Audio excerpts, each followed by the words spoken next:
It's a marvelous night for a moon dance with the stars up above in your eyes. A fantabulous night to make romance neath the cover of October skies. You know the leaves on the trees are falling to the sound of the breezes that blow. Yeah, I'm trying to please to the calling of your heartstrings that play soft and low. You know the night's magic seems to whisper. How about today's magic? How about today's magic? Today's magic. Local linearity. It's not magic. Using tangent lines to approximate function values. Not magic. Extremely important. Interpretations of f prime.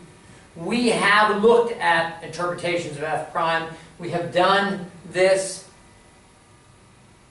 a while back on one of the first videos, the second video, something. But this is what we're going to talk about today's video.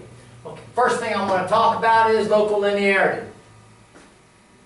Let's first and foremost recall from the last video, this slide from the last video right here. Let's zoom in a little bit, or out, I don't know what it is, zoom in or zoom out. Look at this right here. If f of x has an algae point, then f prime does not exist. Okay?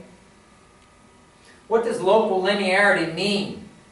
What does local linearity mean? Well, we're gonna think about this topic right here. If f of x has an algae point, f prime does not exist. Actually, we're going to look at this, the topic of, hey, if f does not have an algae point, then f prime does exist. Let's look at this guy right here, if we could, for a moment, please. We're going to consider this guy right here. Leave her zoomed out.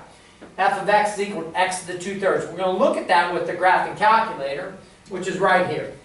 Okay? What I have in here, if I look at the y equals, right here, x to the 2/3. I'm going to look at the graph of that guy right there. And it looks, ouch, I have an algae point. I'm going to zoom in just a little bit. I'm going to take the window. I'm going to look at from -5 to 5.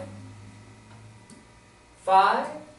And since I was all positive, I'm going to look at the y's from -1 to 5.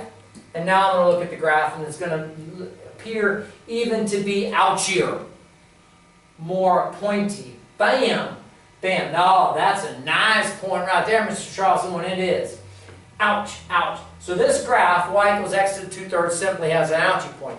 What I'm going to do is I'm going to take the utilities on my graphing calculator and I'm going to zoom in on that algae point. I'm going to show you something right there. I'm going to zoom in. And I'm going to take 2 for zoom in. You don't have to do this. This is just for examples. Now look, my cursor's up there on 0, 2. I'm going to arrow my cursor down.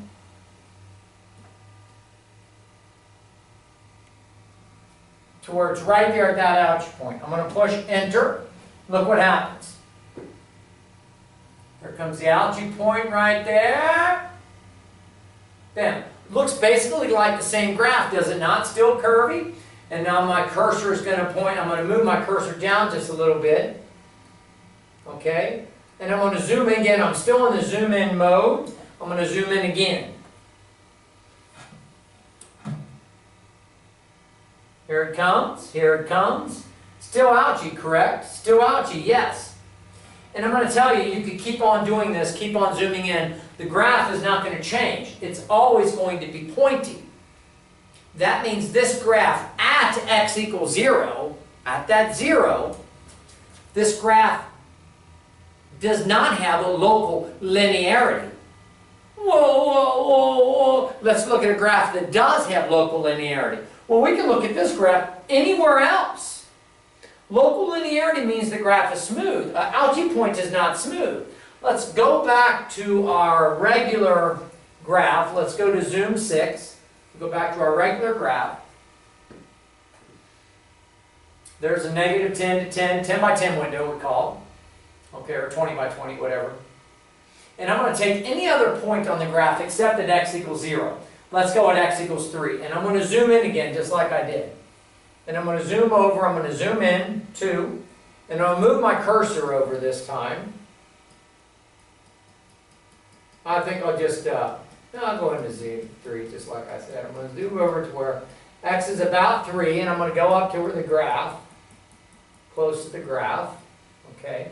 So I'm pretty close to that graph, and I'm going to zoom in, push enter.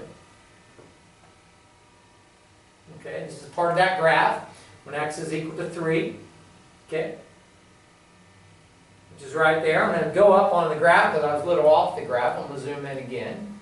Get off the graph, and I'm going to zoom in again.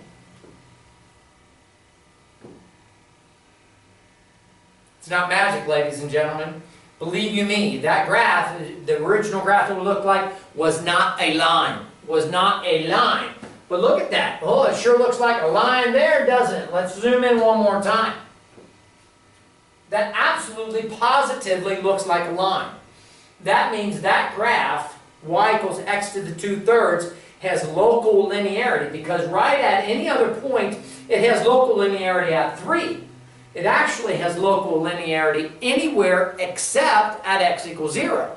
Because anywhere else on that graph, I could do the same thing and I would come out. If I zoomed in far enough, it would look like a line. You can do that, certainly do it with any polynomial. You can do that with any graph where f prime exists. So if f prime exists, the function has local linearity. Let's go back to my slideshow right there.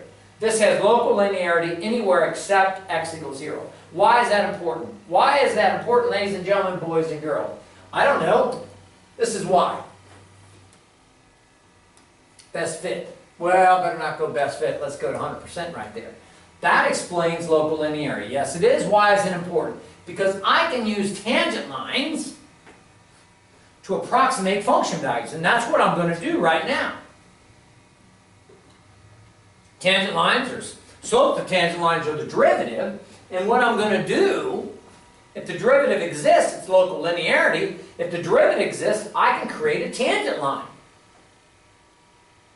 Because think about that function I just looked at. If I come up with a tangent line at that point x equals 3, close enough, it's going to look exactly like that graph did if I zoom in close enough. Think about that for a moment. Pause the video and just think. Pause. Okay, now we're going. We got to go on. Got to go on. Okay, so what I'm going to do is I'm going to consider just an arbitrary function here. Okay? Look at an arbitrary function here. I do not know the function rule. I don't know the rule, the explicit rule for the function. I just know the graph of the function looks like that. But there's two things that I know about this function. I know that f of 3 is 2, and f prime of 3 is 4. And what I'm going to do is I'm going to use these two things here, and I'm going to estimate a function value close to that. I'm going to estimate f of, I don't know, a function value close to 3, because I know all this stuff about 3. I'm actually going to estimate f of 3.01 with this information. This comes up time and time again. Why this is important? Because most of the phenomenon that happens out in our real world, ladies and gentlemen, we can't define it explicitly with a function. But if it acts like a function, if the data represents a function, acts like a function, then I can implore all of this calculus concepts to it. And it's going to tell me a boatload. It's what drives our society, ladies and gentlemen, boys and girls. So here's what I got. I got this function right here. And look, I'm going to look at the tangent line, 2f of x at x equals 3. Because what do I know? This graph is smooth. It does indeed have local linearity at x equals 3. If it has local linearity at x equals 3, I can create a tangent line at x equals 3 and use it to approximate a function. That's what I did. If I zoomed in on that area right there, that graph would look exactly like that tangent line, ladies and gentlemen, boys and girls, friends and neighbors. Yes, it would. Oh, I'm going too fast. And stop the video. Write it down. Pause it. Got to go on. Okay, I'm going to. So what I'm going to do is I'm going to look at the tangent line, 2y equals f of x at x equals 3. What am I going to use? Point, slope, point, slope, point, slope. Stop! And I mean it. Stop what? Stop using slope-intercept form. And I preached slope, point slope form last year, and I'm going to continue to preach it. I'm going to be more adamant about preaching it. I'm not going to preach it anymore. I'm going to tell you, do not use slope-intercept form. Use point-slope form. And this is point-slope form, that tangent line. At 3, I want the tangent line 2f at 3. What is it? Y minus f at 3 is equal to f prime at 3, which is the slope of the tangent line, 2f at 3, times x minus 3, point slope form. What I'm going to do, and what we're going to do for the rest of the year, we're going to write point slope this form.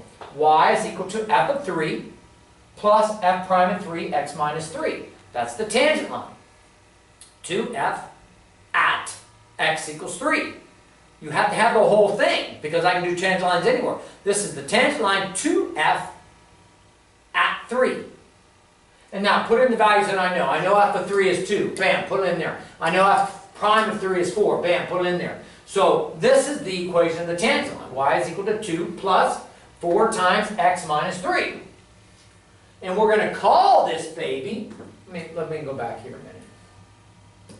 I'm not. I'm going to call this baby, I'm going to call it L of x. Why am I going to call it L of x? L of x stands for a linear approximation. Linear approximation, because I'm going to approximate f with this tangent line.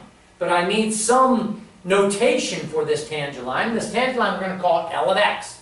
So I'm going to let L of x equal that guy right there. I'm going to get L of x is 2 plus 4 times x minus 3. What do these words say? Can you read? Can you read? Might not be able to read that. It's a little bit foggy. Do not simplify that. Oh, I want to. I want shut up. So, don't say that. I'm sorry. Don't simplify that then. Everybody right now simplify. 4x minus 12, 2. Don't simplify that. I'm going to show you why not to simplify. That's point slope form. Don't simplify that. Take my advice. Don't even take my advice. You're not allowed to simplify it. You simplify, I'm going to take off on a quiz. Oh, yeah, I am. Okay, so this is the linear approximation for...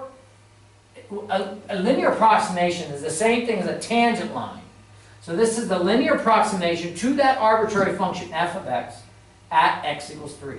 What do I want to do with this linear approximation, ladies and gentlemen? Guess what I'm going to do? Woo! Right there. Here's my L of x, is the tangent line 2f at x equals 3. I'm going to use L of x to approximate the function value of 3.01. I'm going to go to the, I'm going to go real close to 3, and I can use this, keep in mind, local linearity. Local linearity. The function value and tangent line, they're going to have pretty close to the same value. At 3.001, it's going to be really, really close to the same value. L of x, which I came up with really easy, is going to be very close to f of 3.001. But right now I'm just talking about f of 3.01. L of 3.01 is approximately f of 3.01 because of that property of local linearity. Let's look at this graphically. Let's pop back here to this original thing. Look at this right here. Here's my function, my arbitrary function. Here's my tangent line right there. I'm going to grab hold of it. Woo! Right here is 3. Okay? This is 3, f of 3. This guy here, what was f of 3? F of 3 was 2. And what I want is, this is my L of x. This guy right here is the L of x. This guy right here is L of x. What did that come out to be? That was 2 plus 4 times x minus 3. That's L of x. And as long as I'm close to the purple, this red is going to approximate it. And I zoomed out a little bit. You know, that wouldn't really be 0.01, but I zoomed out to give you a pretty good idea of what's going on. Okay? And now I'm going to find L of 3.01. What I want to do, I'm just going to put 3.01 in for x. And for my L of x. My L of x is the tangent line. Put 3.01 wherever you see the x. Oh, look at this. 3.01 minus 3. What is 3.01? Who can't do that in their head? All of us can. Even you can. Yes, you can. I'm sorry, but you can. 3.01 minus 3 is 0.01. Who can't multiply 4 times 0.01? I hope you can. If you can't, then you got some serious issues. 4 times 0.01 is 0.04. What's 2 plus 0.04? 2.04. And so that's L of 3.01. What do I know about 2.04? I know that it is close to f of 3.01. And that's what I wanted to do. I wanted to find a value close to f of 3.01. I wanted to approximate that. So f of 3.01 is approximately 2.04. And we look at this, and I have a graphical representation up here. This guy right here, that's L of 3.01, okay? This is my graph. I go up to my line, over, that's L of 3.01. My function value at 3.01 is up here. This is the guy that I was approximating. I'm approximating that guy with this value. Okay? Both of them are greater than 2 because 2 is right here. But look at this. F of 3.01 is greater because that's what I'm at next question. Who's bigger and why? Who's bigger and why? Well, F of 3.01 is bigger because it's above. No, it's bigger. Here's the reason why. Well, we could visually see that it was above 2.01, which was 2.04, sorry, which was equal to L of 3.01. But here's why. Here's your statement. If I were to ask you that, here's your statement. Well, since f of x is concave up at x equals 3, and the tangent line, which is L of x, lies below f of x. That's why f of 3.01 is greater, because f of x is concave up at x equals 3, and the tangent line, which is L of x, lies below f of x. So therefore, my linear approximation is going to be below. And my function value is going to be above. Ladies and gentlemen, boys and girls. One more thing I'm going to do. Let's do an interpretation problem. Recall from the last video. I know. Pause this a little bit. You're slow, going too fast. I know I'm going too fast. It's at the end of the day. I'm sorry. Pause it. Pause. Okay, I'm back. Pause it. Have the sub, Mr. Gluba, pause it. I may be running this video. I don't know. Pause the video if you're going too fast. Ooh, take a deep breath. Yoga. Think yoga. Here we go. One last thing. Let's do an interpretation problem. Recall from the last video. Here we go. Oh, what do you know about the last video? Right here is what you know. One of the things you know. If f of x is increasing, f prime is positive.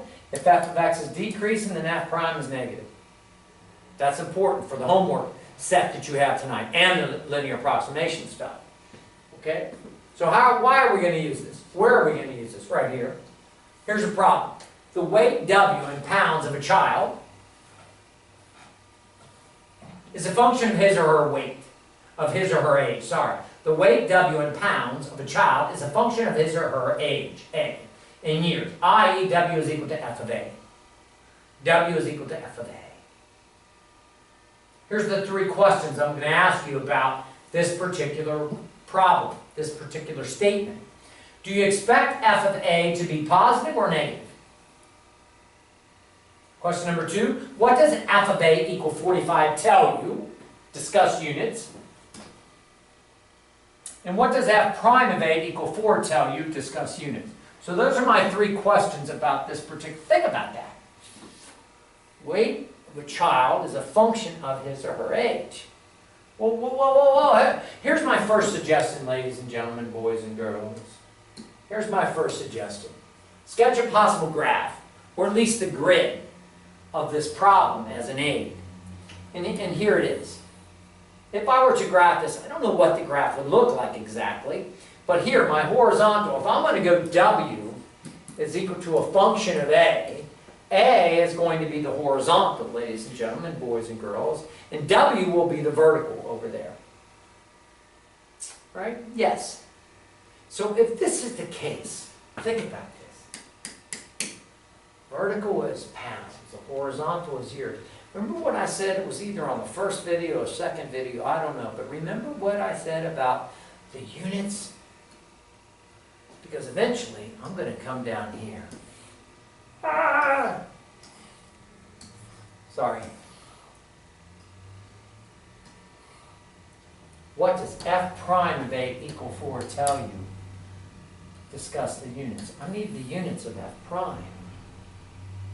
I know the units of my horizontal are years.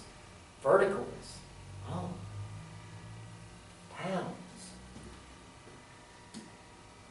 Right? Oh, yeah. Years, horizontal, pounds, vertical. I know units for A are horizontal, they're years. I know the units for W, which is the vertical, they're pounds. What about the units for the derivative? What about the units for the derivative? Well, the units of the derivative, which